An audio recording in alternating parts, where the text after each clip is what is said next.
Saudações, pessoal. A gente viu até agora os algoritmos força bruta e o KMP. Hoje a gente vai trabalhar com o algoritmo Bohr-Mor. Vamos lá. Bem, ele é muito chamado de algoritmo BM, né? É sigla essa que naturalmente vem do nome Bohr-Mor, que é o criador do algoritmo. Ele é muito simples e muito eficiente. A gente já vai ver por que ele consegue obter uma eficiência muito boa. Como ele é muito eficiente, ele acaba sendo muito utilizado em editores de texto para comandos localizar e substituir. Uma das estratégias que ele usa para ganhar desempenho é fazer sempre as comparações da direita para a esquerda. Isso acaba sendo uma estratégia muito bacana, porque imagina o seguinte, ele está comparando aqui um determinado padrão com uma janela do texto, certo? Então, ao invés dele começar a comparar pelo início, ele começa a comparar pelo final. Isso acaba aumentando as chances dele obter um maior desempenho, porque muitas das vezes, como os caracteres finais não vão casar, ele já, naquele momento ali, já interrompe aquela comparação e prossegue com a busca na janela seguinte. Beleza? Mas vamos ver mais sobre ele. Bem, basicamente ele funciona assim. Ele pesquisa o padrão P, uma janela que vai deslizando ali ao longo do texto. Para cada posição dessa janela, ele faz uma pesquisa pelo sufixo da janela. Então ele pega ali o sufixo da janela do texto, que vai tentar casar com o sufixo do padrão, por meio de comparações. Aí essas comparações, como eu disse, elas são da direita para a esquerda. Bem, se não ocorreu uma desigualdade, então a ocorrência do P foi encontrada. Então ele começa a comparar, vai comparando. Não teve nenhuma desigualdade, então quer dizer que ele achou, ele encontrou a ocorrência. Mas se não, caso contrário, né, se ocorrer algum conflito, então ele calcula um deslocamento para ele mover esse padrão, deslizar o padrão, né, pela janela do texto. Então, quer dizer, ele usa basicamente essas duas estratégias. Primeiro, faz as comparações da direita para a esquerda e, além disso, similar ao KMP, ele evita comparações desnecessárias, uma vez que ele desliza o padrão pelo texto com o objetivo de reiniciar ali as comparações. Bem, a versão original desse algoritmo ela propõe duas heurísticas para calcular o deslocamento, esse deslocamento do padrão para reiniciar as comparações, né? Uma é chamada de heurística de ocorrência e ela atua da seguinte forma: ela alinha a posição do texto que causou a colisão com o primeiro caractere no padrão que casar com ele. E a outra heurística é a heurística do casamento, que procede assim: ela move o padrão para a direita, né, de forma que ele vai casar o pedaço do texto anteriormente casado. Vamos ver como que funciona cada uma dessas duas heurísticas. Então vamos lá, eu vou até pegar aqui minha canetinha, meu marca-texto que vai ser útil. Vou pegar aqui uma cor mais escura. Então vamos lá. Vamos supor que nós temos aqui esse texto, correto? O texto A, B, C, A, C, C, A, C, B, A, C. E aqui nós temos o nosso padrão, CAC, BAC. Perfeito. No início, o algoritmo começa, ele alinha aqui o padrão com uma determinada janela aqui do texto, tá? Que eu estou marcando aqui. Então é como se aqui fosse a janela do texto que ele vai realizar a comparação. Como eu disse para vocês, ele começa a comparar da direita para a esquerda. Então ele vai comparar C com C. Casou? Casou. A com A. Casou? Casou. B com C. Opa, temos um conflito. Então, nesse caso, a heurística da ocorrência, tá? Como que ela vai proceder? A heurística da ocorrência vai fazer o seguinte, ela vai verificar no padrão qual a próxima ocorrência do caractere que causou o conflito, que no caso aqui é o C. E aí a próxima ocorrência está aqui, ó, é o C, tá vendo? Ele aqui. Então ela vai mover o padrão para a posição, de forma a casar o C do padrão, aqui a letra C desse padrão, com a letra C do texto, né, o ponto em que ocorreu o conflito. E aí então reinicia as comparações. Ó. C com C, casou. A com C, conflito. Né? Então, novamente, ó, o conflito no caractere C. Então o que vai fazer? Vai mover novamente aqui, para a posição do C. Ó, note que aqui acabou que moveu só uma posição mesmo, né? Mas aqui ele já deu um salto de 2 posições. Então ele evitou ali uma comparação desnecessária. Bem, reinicia a comparação, ó, compara C com C, A com A, C com B, conflito, novamente o caractere C. Então ele vai agora mover aqui o C para essa posição, certo? Novamente só moveu uma casa. Reinicia aqui as comparações. Ó, C com B, opa, já deu um conflito aqui logo de cara. Agora ele vai procurar o caractere B. Ó, então nós temos aqui o caractere B aqui. Ó. Então o que ele faz? Moveu mais 2 posições e alinhou o B com o B. Certo? Nesse momento ele encontra aqui o padrão. Essa é a heurística da ocorrência. Bem, e a heurística do casamento? A heurística do casamento, ela atua de uma pouquinho diferente. Bem, então ele começa aqui a comparação. C com C, casou. A com A, casou. C com B, opa, conflito. Então, o que o algoritmo vai buscar no padrão para poder fazer o deslocamento? Para fazer esse deslocamento aqui. Ele vai buscar o seguinte, ó, aqui nós temos um sufixo aqui, né? Ó, CAC. Ele vai buscar esse sufixo, que é o sufixo que já foi comparado anteriormente, no padrão. E aí ele vai encontrar esse sufixo aqui, ó. Então o que ele faz? Empurra todas essas casas, ó. Aí alinha, ó. Tá vendo? Alinhou. Então, nesse caso aqui, ele já deu um salto de 3 posições, né? Inicia a comparação. Ó. C com C, A com A, C com B, opa, conflito. Então, o que ele vai fazer? Novamente, ele vai buscar o CAC. Né? Então, ele vai deslocar aqui, ó, CAC. Ó, nesse momento, ele encontra o padrão. Entendido? Bem, aqui nesse exemplo, utilizando esse texto e esse padrão, aparentemente, a heurística de casamento obteve um melhor desempenho, né? Porque foram necessárias menos comparações, ó, se a gente comparar aqui, ó, foi necessário menos comparações para poder chegar no resultado. Bem, o algoritmo BM, ele decide qual das duas heurísticas ele deve usar, escolhendo então a que provoca o maior deslocamento do padrão. Quando eu digo isso aqui, eu me refiro à versão original do BM. Então ele compara ali, né, para ver qual que vai produzir o melhor resultado e utiliza. Só que essa escolha implica em realizar a comparação entre 2 inteiros para cada caractere lido do texto. E com isso o desempenho dele acaba caindo um pouco. Né? A partir dessa observação, várias propostas de simplificação ocorreram ao longo dos anos. E os melhores resultados são os que consideram apenas a heurística da ocorrência. Aqui é uma informação interessante. Ó.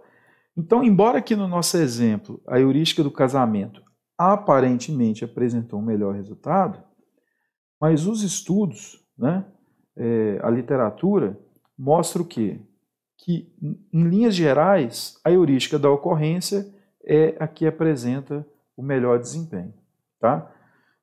A gente deve lembrar o seguinte, que aqui eu estou usando um pequeno conjunto de caracteres, né? E inclusive são caracteres que nem tem muito sentido. Né?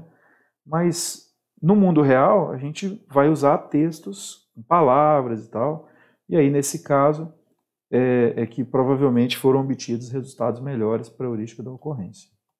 A partir dessas simplificações, a obra mais importante foi a de Horsprow, conhecida como Boehmor-Horsprow, ou seja, é uma versão melhorada do algoritmo Boehmor, tá?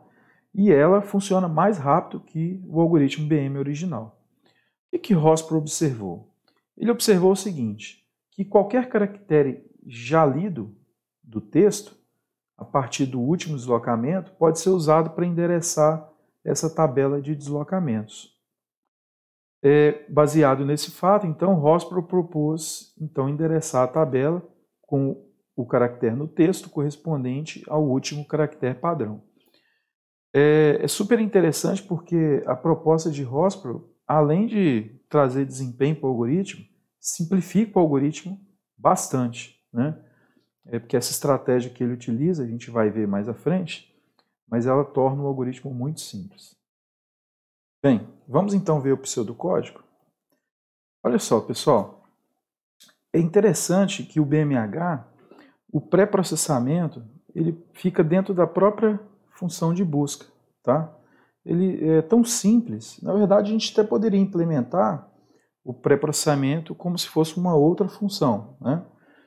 Mas é tão simples que acaba não tendo necessidade de fazermos isso. Eu vou destacar aqui para vocês verem. Vou pegar aqui, marca texto.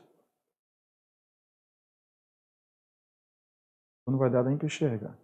Então aqui, ó, essas duas linhas aqui, ó, são pré-processamento. Bem, o primeiro laço, vocês estão vendo aqui que, vocês observarem aqui, tem dois laços, né? Ó, o primeiro laço, o que ele faz? O nosso pré-processamento, ele precisa dessa tabela aqui, ó. Requer essa tabela. Que tabela é essa? É uma tabela de valores inteiros que a gente vai criar ela com esse tamanho de 255. Por que 255? Porque são os possíveis caracteres para a nossa tabela ASCII. Então nós criamos uma tabela e o primeiro laço, ele preenche essa tabela, todas as posições, com o tamanho do padrão. Está vendo o M? Esse é o tamanho do padrão. Então ele vai percorrer todas as posições da tabela e colocar lá o tamanho do padrão. Certo? Isso é apenas uma inicialização, tá? Para que não tenha nenhuma posição na tabela sem um valor válido. Perfeito. O que o segundo laço faz? Esse que é o importante, na verdade. Ele faz o seguinte, ó, ele vai percorrer o padrão, tá? Então ele vai de 1 até J menor que M, que é o tamanho do padrão, né? E vai fazer o seguinte, ó, para cada posição do padrão, estão vendo aqui, ó, eu até dei um zoom aqui, nesse trechinho que está aqui sendo passado como argumento entre os colchetes. O que é isso aqui? Aqui nós temos P, é o nosso padrão, né? O padrão, ele é um vetor com M posições, certo? Então o que ele está fazendo aqui? Ele está acessando as posições do padrão com base nessa variável J, né? Que J começa de 1. Então se ele começa de 1, na primeira iteração vai ser 1 menos 1. Então eu vou acessar a posição 0, certo? Então é como se eu estivesse passando aqui, ó, P na posição 0, ou seja, a primeira posição do nosso padrão. Perfeito. Vamos lá. Vamos supor que nessa primeira posição nós temos a letra A. Entendido? Quando eu acesso aqui essa informação, o que ela vai me retornar? A letra A. Certo? Contudo, como eu estou passando como argumento em uma tabela, né, em uma posição de uma tabela, que só vai admitir valores inteiros, então o C, a linguagem C, automaticamente vai retornar aqui o número decimal equivalente à letra A. Entendido? Estou até olhando aqui para a tabela ASCII e o número decimal da letra A é o 97. Então é como se eu estivesse passando aqui, ó, 97 como argumento aqui para a tabela. Então, o que a gente pode dizer?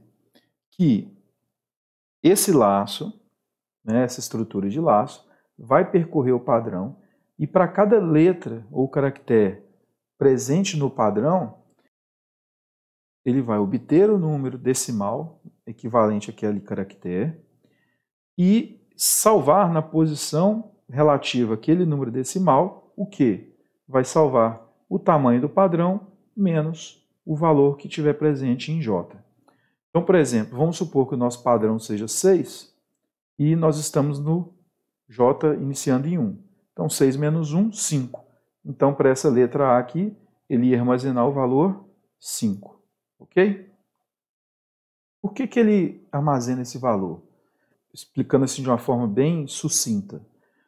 Nas demais posições, ele armazena o tamanho do padrão, como 6, dando o seguinte, que se não houver nenhuma ocorrência daquele caractere, né, então ele pode fazer os 6 deslocamentos. Entendido? Nesse caso aqui, como a primeira letra que nós estamos buscando é a letra A, então para ele conseguir casar, né, se ocorrer o conflito ali naquela letra A, e para ele conseguir casar a letra A que ocorreu o conflito com a próxima letra A presente no padrão, ele tem que realizar 5 deslocamentos. A ideia é essa. Muito legal, né? Feito então o pré-processamento, a variável i recebe o tamanho do padrão e inicia então o laço que vai percorrer o texto para fazer as comparações. Note o seguinte, o i começa com o tamanho do padrão. Então, nesse exemplo nosso, que o padrão tem tamanho 6, o i vai começar com 6. E o enquanto vai ser executado enquanto i for menor ou igual a n. Certo? Isso é interessante, porque a gente já percebe aqui que como ele vai realizar as comparações da direita para a esquerda, então eu não preciso iniciar o i de 0, de 1. Né? Eu posso já iniciar do tamanho do padrão.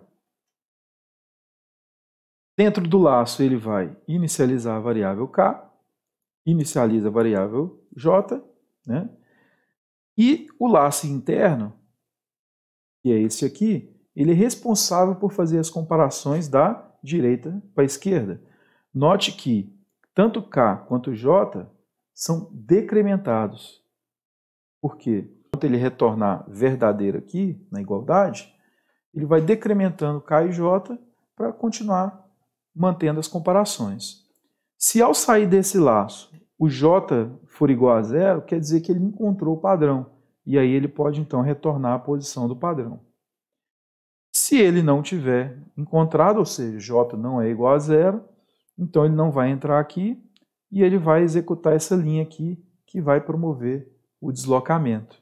Tá? Note que o i, que é o responsável por fazer as comparações, né, uma vez que eu atribuo i a k, ele vai receber quem?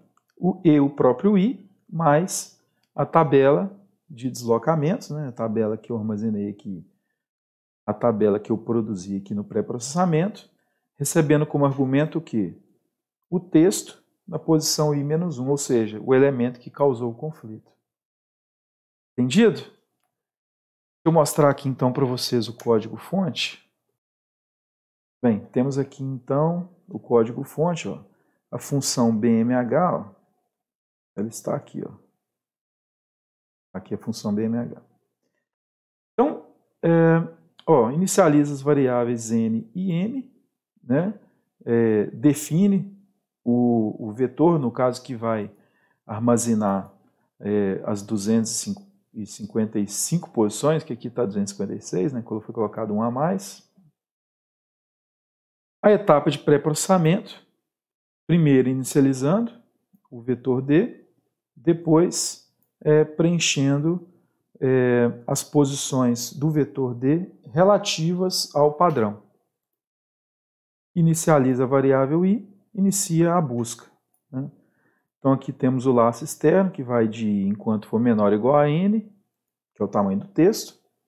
inicializa as variáveis k e j, faz as comparações, enquanto for verdadeiro a igualdade, ele vai subtraindo aqui, né, vai decrementando. Depois verifica se j for igual a zero, se for, retorna o índice. Caso contrário, ele vai chegar nessa instrução aqui que vai calcular o deslocamento do padrão. Entendido, pessoal? Então, o algoritmo Boe-Mor, apesar de sua eficiência, é muito simples, né? A explicação, inclusive, comparada aí ao KMP, uma explicação bem mais curta, né? É isso aí. Então, uma boa semana para vocês e bons estudos.